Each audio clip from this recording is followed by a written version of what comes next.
Le Christ est ressuscité, chers amis. Bonjour. Aujourd'hui, je voudrais vous présenter Susanna et son témoignage qui est vraiment bouleversant. Susanna, dis-moi, comment est-ce que tu étais lorsque je t'ai rencontré pour la première fois? Alors, j'étais profondément déprimée, j'étais sans espoir, j'étais aussi enragée contre le Seigneur. Je l'accusais de pas avoir évité les traumatismes et les dépressions et les difficultés graves de toute ma vie. Et combien de temps tu as souffert de la dépression? Alors ça a déjà commencé dans la petite enfance. Alors c'était très long et aussi tout l'âge de l'adulte, les 40 ans. J'ai toujours souffert de cette dépression. J'étais dans les hôpitaux psychiatriques, chez les psychiatres et rien a aidé.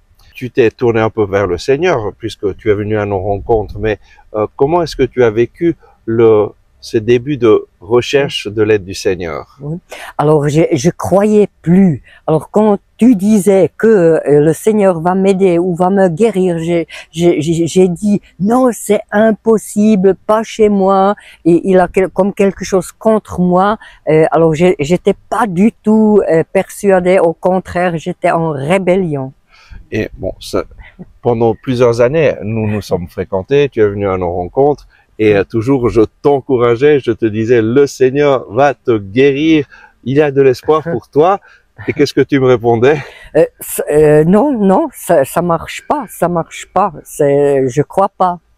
Et moi, je me rappelle, cette année, donc en 2025, lorsque tu venais, c'était la même chose. Et là, tu me disais, non, j'ai plus aucun espoir. Dieu ne s'intéresse pas à moi, Dieu ne peut rien faire pour moi.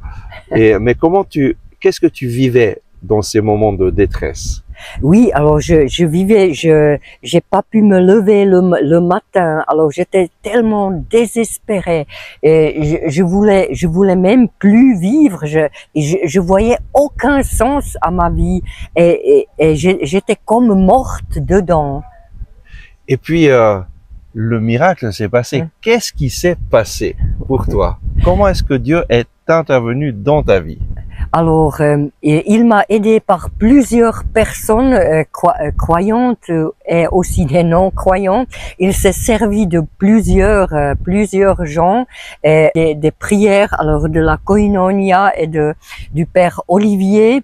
Et un jour, alors j'ai lu avec une dame un livre, alors le cœur qui est endurci, et elle m'a aussi dit, tu t'es endurci contre le Seigneur, mais il faut t'endurcir contre le Satan.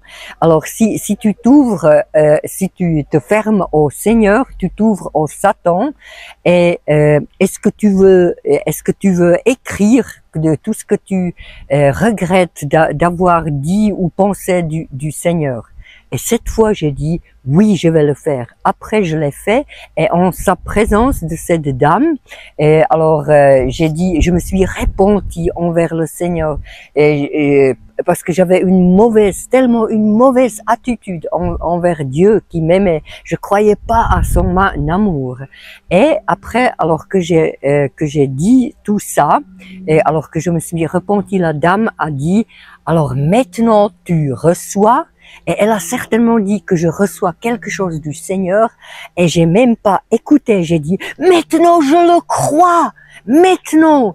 Et j'ai perdu en ce moment la peur, et j'ai perdu la peur de mourir, parce que je savais maintenant je viens au Seigneur, je suis au ciel quand je meurs, et maintenant j'ai une joie immense, et il m'a complètement guéri de la dépression et des traumatismes, et il m'a donné une joie. Je suis tellement reconnaissante au Seigneur, et je dis avec Olivier, le Seigneur, Jésus est ressuscité, il est vraiment ressuscité, et nous avec lui. Et ce jour vraiment où tu as fait l'expérience vivante de Jésus, c'était quel jour?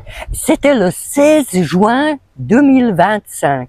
Et qu'est-ce qui a changé dans ta vie? Donc, tu es passé de la dépression la plus déprimante, triste, à une vie de joie. C'est impressionnant. Tout à fait, tout à fait. Et j'ai tout de suite senti, j'ai une nouvelle vie que Jésus écrit dans sa sainte parole. La nouvelle vie en lui, la vieille vie, elle est passée, et je suis sur un nouveau fondement. Et qu'est-ce que Jésus t'a donné à travers cette expérience? Et depuis ce jour-là, qu'est-ce que tu vois comme changement dans ta vie? Qu'est-ce que Jésus est devenu pour toi? Alors Jésus était toujours mon sauveur et mon Seigneur, mais maintenant il est vraiment, parce que je l'ai vécu vraiment. Il est mon Seigneur, il est tout pour moi, tout. Je peux pas le décrire.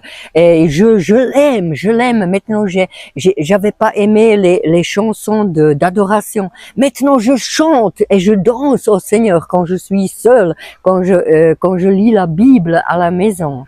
Alors, et j'ai les larmes qui coulent, mais c'est pas parce que je suis triste, mais parce que je suis tellement touchée par l'amour de Dieu, par l'amour de Jésus.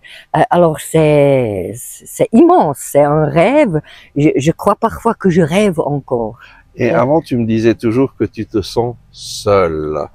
Qu'est-ce qui a changé? Ah, maintenant, je me sens plus du tout seule parce que je me sens liée au Seigneur, à mes frères et à mes sœurs en Christ et à moi-même.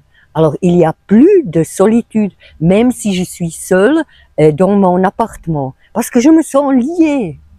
Et qu'est-ce que tu voudrais dire aux personnes qui peut-être se trouvent dans une situation un peu de déprime, de difficulté et qui pensent que Dieu ne s'intéresse pas à eux? Oui, c'est le contraire. Dieu s'intéresse à vous. Jésus vous aime vraiment à la folie, et n'abandonnez jamais. Et restez, parce que je suis aussi restée avec les sœurs et frères, même si j'étais en rébellion, j'ai quand même fréquenté alors les rencontres. Et faites ça, n'abandonnez pas, et cherchez aussi de l'aide des sœurs et des frères. Merci Susanna pour ton témoignage merveilleux. Et donc, frères et sœurs dans le Christ, Dieu vous aime. Il y a de l'espérance pour tous ceux qui vivent. Quelle que soit ta situation, viens à Jésus, invoque-le et cherche des personnes qui connaissent Jésus, qui parlent de lui, et demande-leur de prier avec toi et pour toi. Et tu verras, le Seigneur Jésus, il est vivant, il intervient en ta faveur. Lui veut te donner la paix, la joie et une vie nouvelle. Amen.